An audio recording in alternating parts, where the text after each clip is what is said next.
Hi friends, இது உங்கள் சுமிpokkisham. எல்லாரும் எப்படி இருக்கீங்க? நல்லா இருக்கீங்களா? இன்றைக்கி பொங்கல் vlog தாங்க பார்க்க போகிறோம். டேரன் எப்படி இருந்துச்சு பொங்கல்லாம்? சூப்பராக இருந்துச்சுமா. பொங்கல் வடையோடு தானே சாப்பிட்டேன். நீ உனக்கு சக்கரை பொங்கல் பிடிக்கும், வெண்பொங்கல் பிடிக்காது. டேரன் வந்து சக்கரை பொங்கல் தாங்க எப்பயுமே சாப்பிடுவான். நான் ஏற்கனவே உங்கள்கிட்ட ஷேர் பண்ணியிருக்கேன். அதனால் அவன் சக்கரை பொங்கலும் வடையும் வச்சு சாப்பிட்டாச்சு. உங்கள் வீட்டிலலாம் எப்படி நீங்கள் பொங்கல் கொண்டாடினீங்க? ரொம்ப நல்லா சந்தோஷமாக எங்கள் வீட்டில் நாங்கள் பொங்கல் கொண்டாடினோம். நீங்களும் உங்கள் வீட்டில் சந்தோஷமாக பொங்கல் கொண்டாடிருப்பீங்க நான் நினைக்கிறேன். நாங்கள்லாம் பொங்கல் சாப்பிட்டு முடிச்சுட்டு உட்காந்துட்ருக்கோம். நீங்களாம் பொங்கல் சாப்பிட்டீங்களாங்க? எங்கள் வீட்டில் வெண்பொங்கல், தேங்காய் சட்னி, சக்கரை பொங்கல், வடை தாங்க. அதனால் எல்லோரும் சாப்பிட்டுட்டு மதியானம் வந்து என்ன செய்ய போகிறேன்னா மட்டன் குழம்பு. ஏன்னா டேரன் அப்பாவுக்கு பிடிச்சது மட்டன் குழம்பு, அதனால் அவருக்கு மட்டன் குழம்பு. நாளைக்கு போனால் நாங்கள் பிரியாணி செஞ்சுப்போங்க. இல்லைங்க, திண்டுக்கல் தலப்பாக்கட்டு பிரியாணி கிட்டு வாங்கிட்டு வந்திருக்காங்க. அதனால் அது ரொம்ப சுலபமாக செய்கிறது. அதனால் அவருக்கு மட்டன் குழம்பு, இவங்களுக்குலாம் பிரியாணி தான். அதனால் கொஞ்சம் மூஞ்சி தூக்கி வச்சுக்கிட்டாங்க. சரி, அவங்களுக்காக பிரியாணி செஞ்சிடலாம் அப்படின்ட்டு திண்டுக்கல் தலப்பாக்கட்டு பிரியாணி தனியாக செய்கிறேன். இவங்களுக்காக அவருக்கு வந்து மட்டன் குழம்பு தான். இன்றைக்கி பொங்கலுக்கு எங்கள் வீட்டில் இதுதான் ஸ்பெஷல். உங்கள் வீட்டிலலாம் எப்படி? பொங்கல் அன்றைக்கி நிறையா பேர் பொங்கல் தான் சாப்பிடுவாங்க. மதியானம் வந்து நான்வெஜ்லாம் சாப்பிட மாட்டாங்க. நாங்கள் அப்படி கிடையாது. பொங்கலை நாங்கள் எங்கள் வீட்டில் எப்போயுமே செலிப்ரேட் பண்ணுவோம். ஏன்னா நம்ம ஒரு தமிழ்நாட்டில் இருக்கிறோம். அதனால் நம்ம தமிழர் திருநாளை நம்ம வந்து செலிப்ரேட் பண்ணுறதுல தப்பே கிடையாது. அதனால் நாங்கள் வந்து எப்போயுமே பொங்கல் வச்சு பொங்கல் எங்கள் வீட்டில் நாங்கள் ரெடி பண்ணி சாப்பிடுவோம். அதனால் அடுத்த நாள் நாளைக்கு தான் நீங்கள் எல்லாருமே சாப்பிடுவீங்க. ஏன்னா பொங்கல் அன்றைக்கி சாப்பிட மாட்டீங்க. பொங்கலுக்கு அடுத்த நாள் தான் வந்து நீங்களாம் சாப்பிடுவீங்க. இங்கே திருச்சியில் கறிக்கல் கூட என்னது கறிக்கல் கூட என்னது கறிக்கடை இல்லைங்க, அதை சொல்ல தெரில. கறிக்கடை இல்லை. அப்புறமா டேரன் அப்பா வெளியே போய் தான் வாங்கிட்டு வந்தார் மட்டனு. அவருக்கு பிடிச்ச மட்டன் இல்லை, நாட்டுக்கோழி வாங்கிட்டு வந்துடலான்னு தான் சொன்னார். அப்புறம் மட்டன் எங்கேயோ இங்கே இல்லை, வேறு ஏரியாவில் இருக்குன்ட்டு அங்கே போய் வாங்கிட்டு வந்துட்டார். அதனால் இன்றைக்கி எங்கள் வீட்டில் மட்டன். நாளைக்கு நீங்களாம் நான்வெஜ் செஞ்சு சாப்பிடுங்க. எல்லாருக்கும் பொங்கல் வாழ்த்துக்கள். ஹாப்பி பொங்கல். அடுத்து என்னங்க, பிரியாணி செய்ய வேண்டியதாங்க. நான் வந்து கொஞ்ச நேரம் உட்காந்து ரெஸ்ட் எடுத்தாச்சு. எடுத்துகிட்டு நான் வந்து சமைக்க வந்ததே 1 மணிக்கு தான். சமைச்ச உடனே சாப்பிடலாம் அப்படின்ட்டு இன்றைக்கி நம்ம என்ன செய்கிறதுனா ஆச்சி திண்டுக்கல் தலப்பாக்கட்டு பிரியாணி தாங்க செய்கிறேன். ஏற்கனவே வந்து செட்டிநாடு பிரியாணி செஞ்சு காமிச்சிருக்கேன். சேம் அதே மாதிரியே இது செய்ய வேண்டியதுதான். ரொம்ப சுலபமானதான். வேணுன்னா அந்த வீடியோட லிங்க் கீழே கொடுக்குறேன், நீங்கள் வேணால் பார்த்துக்குங்க. டிஸ்கிரிப்ஷனில் பார்த்துக்குங்க போய். சேம் அதே மாதிரி தான். ஏன்னா நம்ம அதில் இருக்க மாதிரி மசாலா சேர்த்துருக்காங்க. ஆனால் இதில் வந்து ஜீரகம்லாம் இல்லைங்க, பட்டை கிராம்பு அது மட்டும் தான் சேர்த்துருக்காங்க. ஏலக்காய் கூட கிடையாது. ஒவ்வொரு கிட்டில் வேறு மாதிரி இருக்கும் போல். அப்படி தான் நான் வந்து இன்றைக்கி செஞ்சுருக்க பிரியாணி கிட்டில் அதுதான் இருந்துச்சு எனக்கு. இந்த பிரியாணி பாத்திரத்தில் தாங்க நான் செய்கிறேன் இப்போல்லாம். ரொம்ப நல்லா இருக்குங்க. உங்கள் ஏரியாவில் பெரிய கடை ஏதாவது இருந்துச்சுன்னா கண்டிப்பாக நீங்கள் இந்த மாதிரி பாத்திரம் வேணும்னா நீங்கள் போய் ட்ரை பண்ணி பாருங்கள், கிடைக்கும் உங்களுக்கு. நான் இந்த சைடு வந்து கறி வேக வச்ச தண்ணியை வந்து தேவையான அளவு தண்ணி சேர்த்துட்டு கொதிக்க வச்சுக்கிறேன். டக்குன்னு எடுத்து இந்த சேர்த்துட்டா பிரியாணி வந்து ரொம்ப ஈஸியாக ஆகிடும் அப்படின்றதுக்காக. ஏன்னா நம்ம பச்சை தண்ணி ஊற்றி நம்ம வேக வைக்கும்போது நம்மளுடைய மசாலாவோட டேஸ்ட் மாறும். அதனால் எங்கள் பாவா எனக்கு வந்து சின்ன வெங்காயம் வந்து கட் பண்ணி கொடுத்துட்ருக்காரு. சின்ன சின்னதாக இருக்குது அப்படின்னு. சரி, நானே கட் பண்ணி கொடுத்துட்றேன் அப்படின்னு சொல்லிட்டு வெங்காய பச்சடிக்கு அவர் வந்து வெங்காயம் கட் பண்ணிகிட்ருக்காரு. இப்படி எல்லாரும் சேர்ந்து செய்யும்போது வேலை பெருசாகவே தெரியாது. அப்படி தாங்க வீட்டில் வந்து இருந்தால் எனக்கு வந்து ஹெல்ப் பண்ணுவார். பொங்கல் vlog வந்து உங்கள்கிட்ட லேட்டாக தான் அப்லோட் பண்ணுறேன். இருந்தாலும் எல்லாருக்கும் ஹாப்பி பொங்கல். நல்லா உங்கள் பொங்கல்லாம் நல்லா கொண்டாடிருப்பீங்க. இப்போ பாருங்கள், நான் வந்து ஃபஸ்ட்டு அவரை கொஞ்சம் பிரியாணி டேஸ்ட் பார்த்துக்குங்க அப்படின்னு. எனக்கு பிரியாணி வேணாம் அப்படின்னு தான் சொன்னார். நான் தான் வச்சேன். ஆனால் சாப்பிட்ட பிறகு சூப்பர்னு சொல்லிட்டாருங்க. ஏன்னா திண்டுக்கல் தலப்பாக்கட்டு பிரியாணியில் அப்போ சூப்பராக தானேங்க இருக்கும். அதனால் சாப்பிட்டாச்சு. இது வந்து அடுத்த நாளைக்கும் அடுத்த நாள் உங்கள்கிட்ட ஷேர் பண்ணுறது. தம்பி வந்து பொங்கல் முடிஞ்சு வீட்டுக்கு வந்தாங்க. அப்போ வந்து நான் வந்து என்ன நான் வந்து சாப்பாடு ரெடி பண்ணன்றதை உங்கள்கிட்ட வந்து ஷேர் பண்ணுறேங்க. தம்பி வர்ற நாள் நான் வந்து சிக்கன் வந்து கபாப் செஞ்சு கொடுக்கலாம் அப்படின்னு சொல்லிட்டு கபாப் சிக்கன் தான் செய்யலாம் அப்படின்ட்டு நாட்டுக்கோழி வாங்கிட்டேன். அது வந்து ஒரு கிலோ தான் இருக்கும் அந்த நாட்டுக்கோழி. அதை வந்து கிரேவி தனியாக செஞ்சால் அப்படி ஒன்றும் டேஸ்ட் இருக்காது. ஒரே குழம்பு வச்சா நல்லாயிருக்கும். ஏன்னா எலும்பாக தான் இருக்கும் உங்களுக்கு நாட்டுக்கோழினாலே. அதனால் நாட்டுக்கோழி குழம்பு வைக்கலான்ட்டு. இங்கே பாருங்கள், இங்கே குட்டி வந்தாச்சு, தம்பிலாம் வந்தாச்சு. தம்பியும் வேந்தினியும் வந்தாச்சுங்க. பாப்பா சாப்பிடவே இல்லை. வந்தோடனே கொஞ்ச நேரம் அப்படியே உட்காந்துட்டு இருந்தா. எங்கள் தம்பி வந்தாலே எல்லாருக்கும் வந்து ஜாலி தான், ரேஷ்மாக்கும் டேரனுக்கும். ஏன்னா சின்ன பிள்ளை மாதிரி விளையாடுவான். அதனால் எல்லாரோடையும் இந்த சேர்ந்து விளையாடுவாங்க. 2 பேருமே சரி ரொம்ப என்ஜாய் பண்ணுவாங்க. இப்போ பாருங்கள், பாப்பா எங்கே போகிறான்னா ஆராய்ச்சி பண்ணுறதுக்கு போயிட்டுருக்கா. உள்ளே என்னென்ன இருக்குதுன்னு எல்லாத்தையும் பார்த்து எடுத்து போகிறது தான். வர ஆர்வத்தில் சாப்பிடாமல் வந்துட்டா பாப்பா. அதனால் அவளுக்கு தோசை ஊற்றிட்டுருக்கேன். நான் அவங்க வரத்துக்கு முன்னாடியே எல்லாத்தையும் ரெடி பண்ணி வச்சுட்டேங்க. அப்போ தாங்க நம்ம அவங்களோட உட்காந்து நல்லா வந்து பேசலாம். அதனால் நான் கறியெலாம் வேக வச்சு எடுத்து வச்சுட்டேன். இப்போ பாருங்கள், மடமடன்னு வந்து சமைக்க வேண்டியது தான். குழம்பு மட்டும் தான் வைக்கணும் இல்லைங்க, மற்ற வேலை பெரிய வேலை இல்லை. சாதம் வந்து கொதிச்சிட்ருக்கு. நாட்டுக்கோழி குழம்புக்கு வந்து நான் வந்து வெங்காய தக்காளி எல்லாம் வதக்கி வச்சுருக்கேன். இந்த சைடு வந்து குக்கரில் வேக வச்சு எடுத்த நாட்டுக்கோழியை அப்படியே சேர்த்துக்கிறேன். நான் ஒரு கோழி அப்படியே வந்து போட்டு குழம்பு வைக்கிறேங்க, அப்போ தான் நல்லாயிருக்கும் டேஸ்ட்டு. தனியாக வறுத்து எடுத்தோன்னா எலும்பு இருக்கும், அதனால் நான் வந்து ஒரே குழம்பா வச்சுக்கிட்டேங்க. நாட்டுக்கோழியில் வந்து நம்ம அவ்வளோவா கறியெல்லாம் எதிர்பார்க்க முடியாது, அதனால் நான் ஒரே குழம்பு தான் வச்சுருக்கேன் பாருங்கள். இப்போ வந்து சாதத்தில் இருக்கிற மேலே இருக்க நுரையெல்லாம் எடுத்து போகிறேன். இது ஒரு டிப்பாக உங்கள்கிட்ட இருக்கட்டும், நான் ஷேர் பண்ணுறேன். இந்த மாதிரி நீங்கள் எடுத்துட்டிங்கன்னா சாதம் கொதிச்சுடனே மேலே வர்ற அந்த நுரையெல்லாம் உங்கள் சாதம் வந்து ஒரு மாதிரி கஞ்சி கோத்த மாதிரி இல்லாமல் நல்லா உதிரி உதிரியாக இருக்கும். ட்ரை பண்ணி பாருங்கள் உங்கள் வீட்டில்.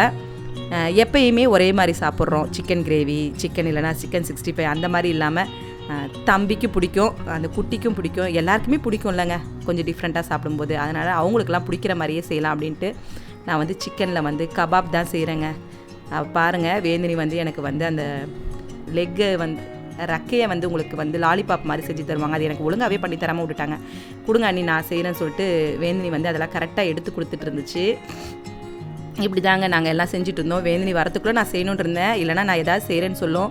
நான் எதையுமே செய்யோட வந்திருக்கவங்க வந்து ஜாலியாக இருந்துட்டு போகணுங்க. அவங்களோட நம்மளும் வந்து டைம் ஸ்பெண்ட் பண்ணணுன்னா நம்ம சீக்கிரம் சமைச்சிடணும். நம்மளும் அவங்கள உட்கார வச்சுட்டு சமைச்சிட்டு இருக்க மாதிரி இருக்கக்கூடாது. எப்பயுமே அது என்னுடைய கேரக்டருங்க, நான் அப்படி தான் செய்வேன். வராங்கன்னா அதுக்கு முன்னாடியே செஞ்சுருவேன். இது வந்து 12 மணிக்கெலாம் சமையல் முடிச்சாச்சு, சாதம் வடித்தாச்சு, குழம்பும் வச்சாச்சு. இதை மட்டும் நம்ம வந்து நம்மளுடைய ஓடிஜியில் வைக்க வேண்டியதாங்க. ஓடிஜியில் இதுக்கு வந்து ஒரு 3/4 மணி நேரத்துக்கு மேலே எடுத்துக்குது.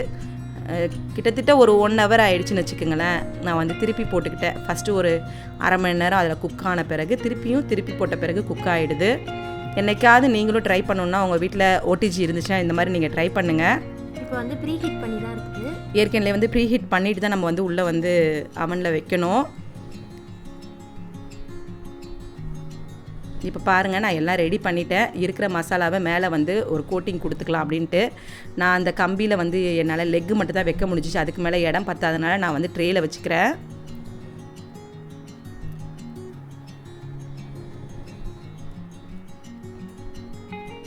மேலே வந்து நம்ம பட்டர் சேர்த்துக்கலாங்க. நீங்கள் இந்த மாதிரி கம்பியில் மேலே வச்சு செய்யும்போது நமக்கு வந்து பட்டர் சேர்த்துக்கலாம். ஆனால் ட்ரேயில் வைக்கும்போது வந்து ஆயில் சேர்த்துக்குங்க. நான் அப்படி தான் பட்டர் சேர்த்தேன், ஆனால் அது வந்து தீயுது. அதனால் நீங்கள் ஃபஸ்ட்டு வந்து ஆயில் சேர்த்துக்குங்க. இறக்கும்போது கடைசியாக நம்ம வந்து பரிமாறத்துக்கு முன்னாடி வெளியே எடுப்போம் பார்த்தீங்களா, அப்போ அந்த ஹீட்டுக்கு மேலே வந்து நம்ம பட்டர் சேர்த்துக்கிட்டோம்னா நல்லாயிருக்கும் டேஸ்ட்டு. இதே நீங்கள் இவ்வளோ சிக்கனையும் வந்து கிரேவி செஞ்சிங்கன்னா மிச்சம் மீந்திரும். ஆனால் நம்ம இந்த மாதிரி செஞ்சால் சாப்பிடுவாங்க. இப்போ பாருங்கள், நம்ம வீட்டில் எடுத்த பட்டர் தாங்க நான் வந்து சேர்க்க போகிறேன். நான் உள்ளே இருக்கிறத எடுத்துகிட்டு ஒரு பாத்திரத்தை லைட்டாக சூடு பண்ணிவிட்டு வேறு ஒரு சின்ன பவுலில் மாற்றிக்கலாம் அப்படின்றதுக்காக. வீட்டில் நம்ம ரெடி பண்ணுறதுனால ரொம்ப சுலபமாக இருக்குங்க. நம்ம வெளியே வாங்குறது கூட ஒரு மாதிரி டேஸ்ட் மாறும், ஆனால் நம்ம வீட்டில் மாறாது அப்படி இருக்காது. நான் பாருங்கள், அதை அப்படியே எடுத்து அப்ளை பண்ண போயிட்டேன். மீதி இருக்கிற எல்லா மசாலாவும் அதில் வந்து கோட்டாயிடுச்சுன்னா எல்லாமே வந்து பட்டரில் சேர்ந்துடும். அதனால் நான் தனியாக வேறு ஒரு பவுலில் மாற்றிக்கிறேன். அதை எடுத்து அப்படியே ஃப்ரிட்ஜில் எடுத்து வச்சுருவேங்க. அதனால் உங்கள் வீட்டிலலாம் நீங்கள் வந்து பாலாடையெல்லாம் எடுத்து வச்சு எல்லோரும் வந்து பட்டர்லாம் ரெடி பண்ணி வைக்கிறீங்களா? ரொம்ப சுலபமானது தான். நீங்கள் அது என் வீடியோ பார்த்துருந்தீங்கன்னா கண்டிப்பாக நீங்களும் சேர்த்து வச்சு செஞ்சுருப்பீங்க. இப்போ பாருங்கள், எல்லாத்தையும் நம்ம உள்ளே வச்சாச்சுங்க. ஓடிஜி வந்து இப்போ வந்து ஃபுல்லாக வச்சாச்சு. நம்மளுடைய ஃபுல் ஹீட்டு கொடுத்தாச்சு. டெம்பரேச்சர் ஃபுல்லாக கொடுத்துருக்கோம், அப்போ தான் நல்லா வெந்திருக்கோன்னு. இப்போ பாருங்கள், அரை மணி நேரம் ஆகிடுச்சு. இப்போ நான் வந்து ஒரு தடவை எல்லாத்தையும் திருப்பி போட்டுக்கலாம் அப்படின்ட்டு கையை உள்ளே வச்சோன்னா நம்ம கை கோழி தாங்க, கோழி மாதிரி வெந்து போயிடும், அந்த அளவுக்கு ஹீட்டாக இருக்கும். ரேஷ்மா தான் பார்த்துமான்னுவா. நான் அந்த கையில் வந்து நம்ம வந்து என்ன தான் எது போட்டுட்டு நம்ம பண்ணாலும் அந்த க்ரிப்பு கரெக்டாக வர மாட்டுதுங்க எனக்கு. அதனால் நான் வந்து பார்த்து நான் வந்து அப்படியே எடுத்துக்கிறேன். நான் அப்படியே திருப்பி போட்டுக்கிறேன். இப்போ பாருங்கள், நம்ம பட்டர் சேர்த்தனால தாங்க இது ஒட்டுது இந்த அளவுக்கு. இல்லைனா நமக்கு ஆயில் சேர்த்தா இல்லை.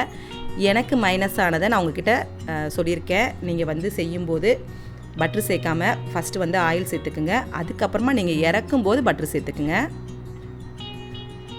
அதனால் இந்த தடவை மேலே வந்து ஆயில் தான் சேர்க்க போகிறேன், பட்டர் சேர்க்கலை. அதனால் நான் என்ன பண்ணேன்னா பட்டரோட கொஞ்சம் ஆயில் சேர்த்துட்டு மிக்ஸ் பண்ணிவிட்டு நான் அதை வந்து அப்ளை பண்ணேங்க. அப்போ வந்து நமக்கு வந்து ஸ்டிக் ஆகலை, தீஞ்சியும் போகலை. இல்லைனா தீஞ்ச மாதிரி ஸ்மெல் வருது. ஆனால் ரொம்ப சூப்பராக இருந்துச்சுங்க. அதனால் நீங்கள் செய்யும்போது ஃபஸ்ட்டு ஆயில் சேர்த்துக்குங்க. அந்த கிரில் கம்பியில் சேர்க்கும்போது நீங்கள் வந்து ஆயில் சேர்க்க தேவையில்ல, பட்டரே சேர்த்துக்கலாம். ஆனால் ட்ரேயில் நம்ம சேர்க்கும்போது ஆயில் சேர்த்துக்குங்க. பட்டர் சேர்த்திங்கன்னா தீஞ்சு போயிடுது. நம்ம எப்பயும் வந்து ஆயிலில் ஃப்ரை பண்ணி சாப்பிடும்போது அப்படி ஒன்றும் நம்மளால் சாப்பிட முடியாது, ஒரு மாதிரி திகட்டுற மாதிரி இருக்கும். ஆனால் இந்த மாதிரி ஓடிஜியில் வந்து நம்ம செய்யும் பொழுது அதில் ஆயில் இல்லை, ஆனால் நல்லா இருக்குது. நமக்கு வந்து வயிறு வந்து ஒரு மாதிரி திகட்டுற மாதிரி ஒரு மாதிரியான ஃபீல்லாம் எதுவுமே இல்லை. ஏன்னா நம்ம ஆயில் வந்து சேர்க்கல பார்த்தீங்களா. அது இல்லாமல் நம்மளோட ஆயில் வந்து இப்போ ஃப்ரை பண்ணி எடுத்தால் கூட அந்த ஆயிலை வந்து திருப்பி நம்ம ஏதாவது ஒரு நான்வெஜ்ஜில் தான் சேர்க்கணும். அது பாதி நேரம் நம்ம அதை அப்படியே வந்து நான்வெஜ் எப்பயும் ரெகுலராக செய்ய மாட்டோம். அப்போ நம்ம வந்து வேஸ்ட்டாக தான் போகும் அந்த ஆயில். அது இல்லாமல் ஒரு மக்குவாடை வந்துடும், அது கண்டிப்பாக கெடுதல் தான். ஆனால் இந்த மாதிரி நம்ம செய்யும்பொழுது அந்த மாதிரி இல்லைங்க. அதனால் உங்கள் வீட்டில் நீங்கள் ஓடிஜி வச்சுருந்தீங்கன்னா முக்கால்வாசி இந்த மாதிரி ஃப்ரை ஐட்டம் செய்யும்பொழுது நீங்கள் இந்த மாதிரி இந்த ஓடிஜிலேயே ட்ரை பண்ணுங்கள். ஃப்ரை பண்ணி நீங்கள் ஆயிலை வேஸ்ட் ஆக்கிறத விட இது உங்களுக்கு நல்லது, ஹெல்த்தியானதும் சரி. நீங்கள் இப்படி செய்யும்போது ஸ்மோக்கியான ஒரு ஃப்ளேவர் கிடைக்கும் நமக்கு. பார்த்துக்குங்க, ரேஷ்மா வந்து வாசனையை மோந்தாலும் ரேஷ்மா தான் ஃபஸ்ட்டு சாப்பிட்ணுன்ட்டாங்க. நல்லா இருந்துச்சு. தம்பியை சொன்னேன், இது நல்ல வாசனை வருது, சூப்பராக இருக்குது சுமிதா அப்படின்னா. நான் சாப்பாடெலாம் எடுத்துகிட்டு வந்து வச்சுட்டேன். இப்போ பாருங்கள், இப்போ சிக்கனுக்காக எல்லோரும் வெயிட்டிங்கில் இருக்காங்க. அது 12 மணிக்கே சமையல் முடிஞ்சிருச்சு. இந்த சிக்கன் தாங்க லேட்டாக ஆக்கிடுச்சிங்க டைமிங்கை. ஏன்னா அது வந்து திருப்பி போட்டுட்டு அப்படி எடுத்ததுனால இப்போ சாப்பிட வேண்டியது தான். பாப்பாவுக்கு வந்து வேந்தினி சாப்பாடு ஊட்டிகிட்டு இருக்குது. அவள் வந்து நாட்டுக்கோழி குழம்பு ஊற்றிட்டு தயிர் சாதமும் நாட்டுக்கோழியும் வச்சு சாப்பிட்டா பாப்பா. எப்பயுமே குட்டீஸ்க்கு ஃபஸ்ட்டு கொடுத்துருவோம், ஏன்னா அவங்க வந்து சாப்பிட்றணுன்றதுக்காக. அதனால் அவள் சாப்பிட்டுட்டு இருக்கா. ரேஷ்மாவுக்கு அதுக்குள்ளே நான் சாப்பிட்றேன்னு சொல்லிட்டா. ரேஷ்மாவும் அவங்க மாமாவும் சேர்ந்து சாப்பிட போகிறாங்க.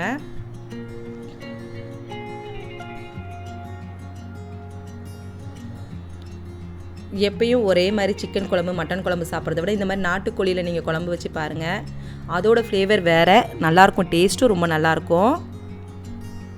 அப்படி தாங்க நான் வந்து தனித்தனியாக நாட்டுக்கோழி வறுக்கலாம், இது செய்யலாம் அது செய்யலாம் நிறைய போட்டேன். ஆனால் எல்லோரும் என்ன சொன்னாங்கன்னா, வேணாமாம்மா இந்த கறி வறுக்கிறது கிரேவி பண்ணுறது எதுவுமே வேணாமா, இந்த மாதிரி செய்யுங்க அப்படின்னு. தம்பி வந்தோடனே என்ன சாப்பாடு அப்படின்னு கேட்டோன்னே நான் இப்படி தான் சொன்னேன், சூப்பர் சூப்பர் சூப்பர், அப்போ இதையே செய்யணும். ஏன்னா எல்லாருக்குமே அந்த கிரேவி செஞ்சால் கிரேவி மீந்துடும். எல்லாருமே ஒரு லெக்கு வச்சு கிரேவி வச்சாலே போதுன்றுவாங்க. ஆனால் இந்த அளவுக்கு நான் வந்து செஞ்சுருக்கேன். எல்லாமே யாருக்குமே எதுவுமே திகட்டலை, எல்லோரும் ரொம்ப நல்லா விரும்பி சாப்பிட்டாங்க. இப்போ ரேஷ்மாக்கு வந்து நான் ஃபஸ்ட்டு வச்சுருக்கேன். அவள் சாப்பிட்டுட்டு வேணும்னா வாங்கிக்கோன்ட்டேன். எல்லோரும் சாப்பிட்டு முடிச்சுட்டு கொஞ்ச நேரம் எல்லோரும் ரூமில் உட்காந்து கதை பேசிட்டு உட்காந்துருந்தோம். அதுக்கப்புறம் எல்லோரும் வாங்க மாமா அத்தை வாங்க நம்ம விளாட்லான்னு சொல்லிட்டு கூட்டிகிட்டு வந்துட்டாங்க. எல்லாம் வந்து விளாண்டுட்டு இருக்காங்கங்க. நான் வந்து எல்லாருக்கும் காஃபி போட்டு கொடுத்துட்டேன்.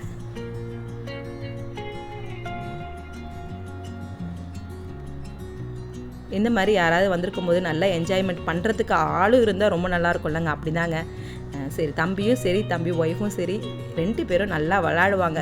இவங்க 2 பேரோட ரொம்ப வந்து விளாடுவாங்க. அதனால் அவங்களுக்கு வந்து ரொம்ப பிடிக்கும். வந்துட்டாங்கன்னா ஐயோ மாமா விளாட்லாம் வாங்கன்னுவாங்க, அத்தை வாங்க விளாட்லான்னுவாங்க. நான் விளாடவே மாட்டேங்க, நான் உண்மையாகவே சொல்கிறேன், நான் விளாடவே மாட்டேன். அவங்களோட விளாட வேணா பல்லாங்குழி அதுவும் சரி கரெக்டாக வேலையே கரெக்டாக இருக்குங்க. விளாட்றதா அப்போது அப்படி சொல்லிவிடுவேன் நான்.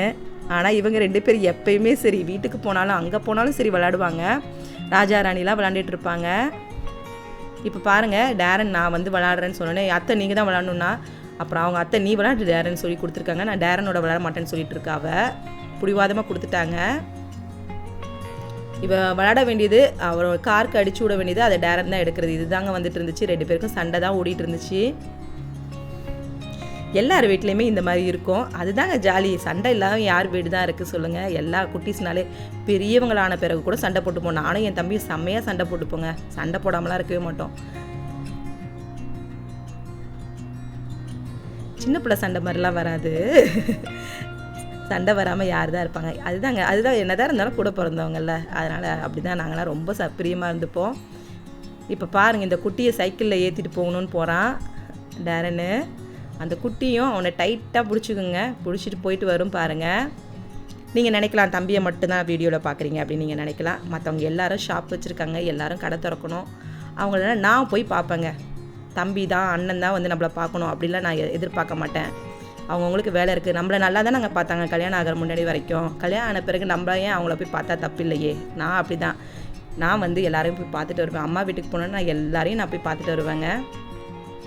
தம்பிக்கு வந்து கம்பெனியில் வேலை பார்க்குறதுனால டியூட்டி மாறும். அந்த டியூட்டி பார்த்துட்டு தம்பி வந்துடலாம். மற்றவங்களாம் வர முடியாது. ஏன்னா அவங்களாம் காலையில் போனால் நைட்டு தானே கடையே மூடுவாங்க. அப்புறம் அவங்க வர முடியாது இல்லைங்க. அதனால் நீங்கள் தம்பியை மட்டும் தான் பார்த்துருக்கீங்க. மற்றவங்கள பார்க்கலையே நீங்கள் நினச்சிப்பீங்கிறதுக்காக நான் சொல்கிறேன். கல்யாணம் வரைக்கும் நம்மளை அவங்க தான் பார்த்துட்டு இருந்தாங்க. கல்யாணம் பிறகு ஏன் நம்ம அவங்கள போய் பார்த்துட்டு வந்தால் தப்பு இல்லைங்க. அப்போ மாதிரியே சொல்லுவாங்க, ஒருத்தவங்க சொல்லுவாங்க பொண்ணு தானே, ஒரு பொண்ணு தானே, எல்லோரும் வந்து பார்க்கலாம்ல அப்படின்லாம் சொல்லுவாங்க. ஒரு பொண்ணு தாங்க, அவங்க நம்மளையே பார்த்துட்டு இருந்தால் அப்புறம் அவங்க ஒய்ஃபெல்லாம் அவங்க பார்க்க வேணாமா, நம்மளையே பார்த்துட்டு இருப்பாங்களா, நம்ம போய் அவங்ககிட்ட பிரியத்தை அதே பிரியத்தை நம்ம எதிர்பார்க்க முடியாது. கல்யாணம் ஆகிற வரைக்கும் நம்ம ராணியாக இருக்கலாம் அந்த வீட்டில், கல்யாணம் ஆன பிறகு நம்ம வீட்டில் நம்ம புருஷனுக்கு தாங்க நம்ம ராணியாக இருக்கணும். அவங்களுக்கு நம்ம ராணியாக இருந்தால் அப்புறம் அவங்க ஒய்ஃப்லாம் எங்கே போகிறது ராணியாக இருக்கிறதுக்கு. எல்லாரும் அன்றைக்கி வந்து அம்மா பர்த்டே அப்போ எல்லோரும் சேர்ந்துருந்தோம். அதனால் நான் வந்து எல்லாரையும் உங்கள்கிட்ட காமிச்சிருப்பேன். சரி நீங்கள் எல்லோரும் நினைக்கலாம் தம்பி மட்டும் வர்ற மாதிரி இருக்குமே அப்படின்னு நினச்சிருக்கலாம். அதுக்காக நான் உங்கள்கிட்ட வந்து ஷேர் பண்ணியிருக்கேங்க. ஏதாவது ஃபங்க்ஷன் அப்படின்னா தாங்க எல்லோரும் ஒன்றா சேர முடியும். எல்லோரும் அவங்கவுங்களுக்கு ஜாப் இருக்குது. தம்பி அப்படி கிடையாதுங்க. எப்படா வர நீனு அப்படின்னு கேட்டால் அதை வந்துடுறேன் சும்தா அப்படி சொல்லி வந்துடுவான். என்னையும் சரி தம்பி நீ எப்போ தான் வருவேன், இப்படியே வராமல் இருப்பேன், நானும் உடனே கிளம்பிடுவேன். ஏன்னா எங்களுக்கு அந்த மாதிரி வாய்ப்பு இருக்குது, அவங்களுக்குலாம் வாய்ப்பு இல்லை வர்றதுக்கு. இப்போ பாருங்கள் அவங்க அத்தையோடு விளாண்டுட்ருக்கான்.